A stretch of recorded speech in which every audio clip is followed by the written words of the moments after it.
My husband had a second family for 6 years. Not an affair, not a woman he was seeing on the side in the careful, compartmentalized way that affairs are managed. A family. A woman named Claire. 2 children, a boy of 5 and a girl of 3 at the time I found out. A house 40 minutes from ours, in a neighborhood I had driven through once or twice without knowing what it contained. A life running parallel to mine for 6 years. I found out on a Wednesday afternoon in March when I was working from home and his laptop was open on the kitchen counter and a message came through on the screen from a contact saved as C that said simply, "Kids are asking when Daddy is coming. Dinner is at 6." I stood in my kitchen for a long time. Then I sat down at his laptop and I read everything. It took 2 hours. There were 6 years of messages to read, and I read all of them in the methodical, thorough way I do things when the alternative is falling apart, and falling apart is not an option I am prepared to take. What I found was a second life, documented in the ordinary domestic language of a family that did not know it was secret. School pickup arrangements, pediatrician appointments, a kitchen renovation Claire had been planning, photographs, hundreds of photographs of 2 children who had their father's nose and who were, in every visible way, completely unaware that their father was also someone else's husband somewhere 40 minutes away. I also found something I had not expected to find. Messages from his mother. Not a few messages, not occasional peripheral contact, hundreds of messages spanning the same 6 years. Messages that coordinated his schedule, when he would be with Claire, when he would be home with me, how to explain the gaps. Messages that referenced the children by name, with the specific, familiar warmth of someone who had met them, who knew them, who had been part of their lives. Messages that made clear that Patricia, my mother-in-law, the woman who had sat at my dinner table every Monday evening for 8 years, who I had driven to her medical appointments, who I had bought birthday presents for and Christmas presents for, and who had told me on more than one occasion that I was the daughter she had never had known about Claire and the children from the beginning. She had not just known, she had helped. I want to tell you what I did not do because I think it matters as much as what I did. I did not call my husband. He was at work, or at Claire's, the schedule on his laptop was not entirely clear about which, and I did not call him because calling him would have given him time to prepare, time to manage, time to construct the version of events he was going to present to me, which was going to be, whatever it was, something other than the truth I had just spent 2 hours reading. I did not call Patricia, for the same reason, and for an additional reason that was simpler and more visceral. I could not trust myself in that moment to speak to her without saying something that would be better left unsaid until I had the full picture and the right room to say it in. I did not cry. This surprises people when I tell them, but it is the truth. What I felt in those 2 hours at his laptop was not grief. Grief came later, and it came in full, and I will not minimize it by leaving it out of this telling. But in those 2 hours, what I felt was the specific, clarifying coldness of someone who has just understood the full shape of something and who knows with complete certainty what needs to happen next. What I did was close his laptop, take photographs of the screen with my phone, enough to document what I had seen, and call my attorney.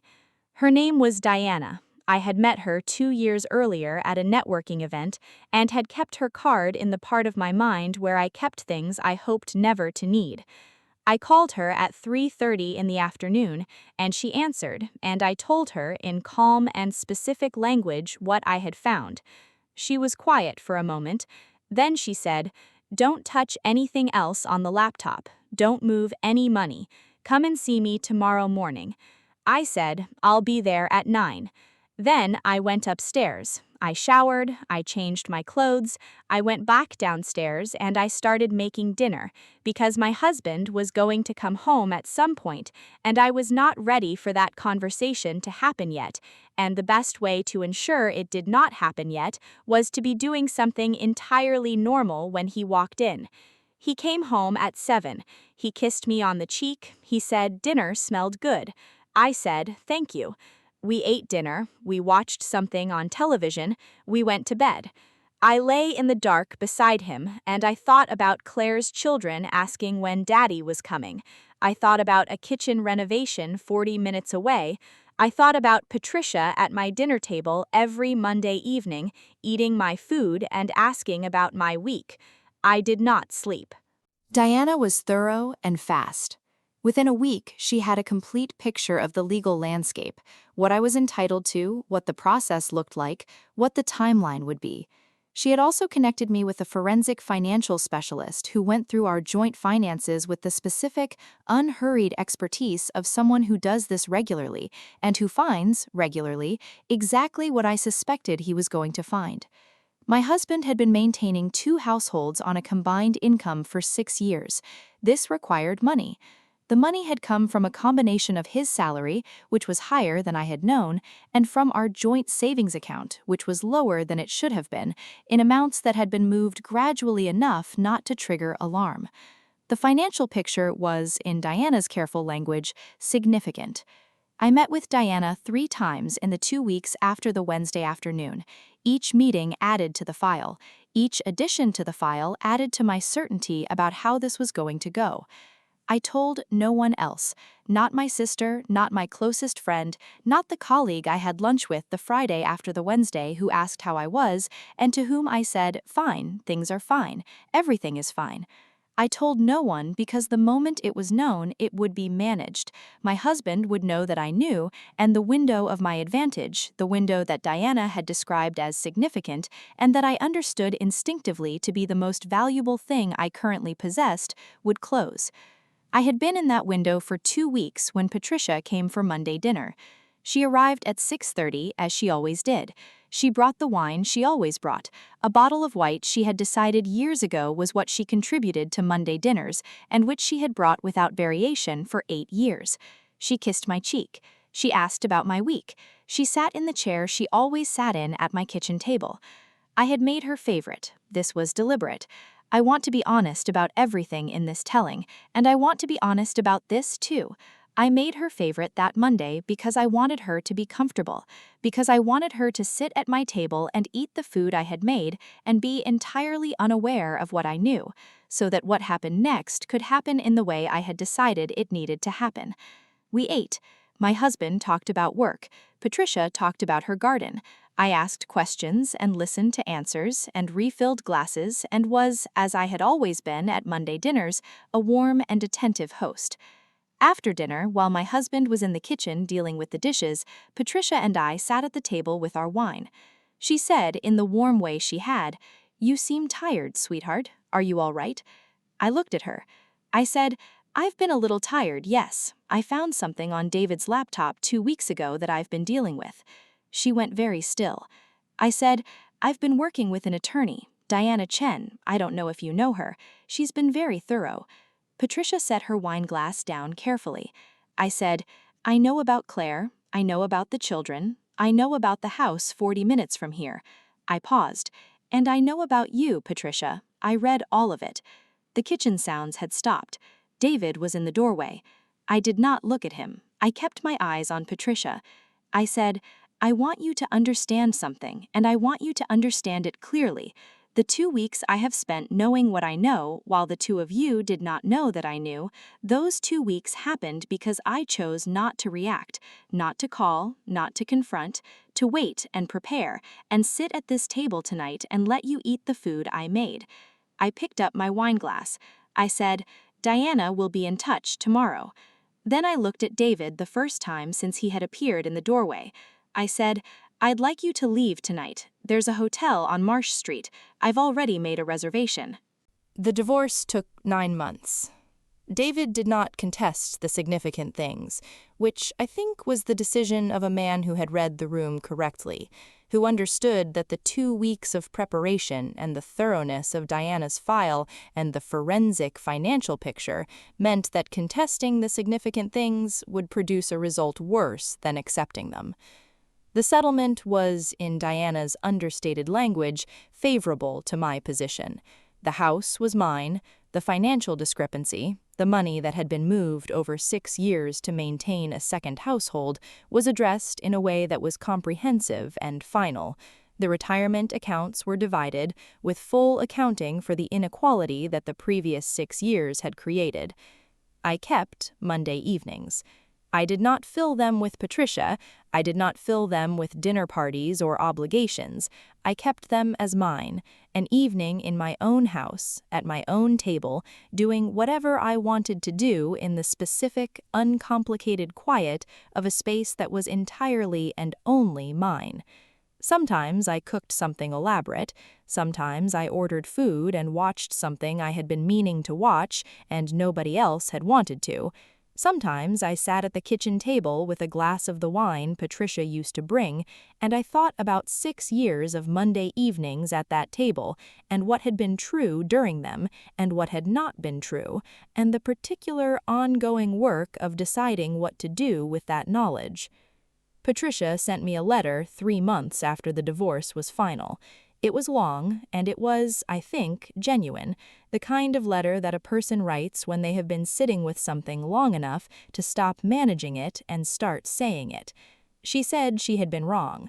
She said she had told herself, over 6 years, that it was not her place to interfere in her son's choices, that her loyalty was to him, that the situation was complicated in ways that justified her silence. She said she understood now that none of those things were true, and that what she had done was participate in something that had harmed me, and that participation was a choice she had made and was responsible for. She said she was sorry. I read the letter twice. I put it in a drawer. I did not reply. Not because I could not have, I could have, and perhaps someday I will, but because the letter arrived at a moment when I was in the work of rebuilding my own life, and I had decided, carefully and with full deliberateness, that the rebuilding was going to be organized entirely around what I needed, and not at all around what other people needed from me. Patricia's need for my response was Patricia's to manage. Mine was to move forward. I want to say something about the 2 weeks. The 2 weeks between the Wednesday afternoon at his laptop and the Monday dinner with Patricia. I come back to those 2 weeks often, not with satisfaction exactly, but with something I think is more useful than satisfaction, with understanding. What those 2 weeks taught me is something I had known in theory but had not yet known in practice, that the most powerful position available to you in almost any situation where you have been deceived is knowing before they know that you know. The moment of discovery is not the moment of power. The moment of discovery is the moment of maximum vulnerability. Your emotions are the loudest, your thinking is the least clear, your instincts are pulling you toward action before you are ready to act effectively. The person who acts in that moment acts from their worst position. The moment of power comes later. It comes when you have sat with what you know long enough to understand it completely, when you have built the file, retained the attorney, secured the documentation, clarified the picture. When you have prepared so thoroughly that the conversation, when it finally happens, cannot go anywhere except where you have already decided it is going. I did not have a plan on that Wednesday afternoon. I had an attorney's number and the instinct to call it. What I built in the 2 weeks that followed was the plan, and the plan, when I finally deployed it at my kitchen table on a Monday evening with a glass of wine and my mother-in-law's favorite food, was everything I needed it to be. She doesn't stay silent. She doesn't stay broken. She rises. Sometimes rising is the 2 weeks before anyone knows you know. Sometimes the most powerful thing you can do is nothing visible at all. Subscribe. New story every week, and every single one of them ends the same way. She rises. Leave a comment. Tell me, have you ever had to wait before you acted and found that the waiting was the right move? I read every single one.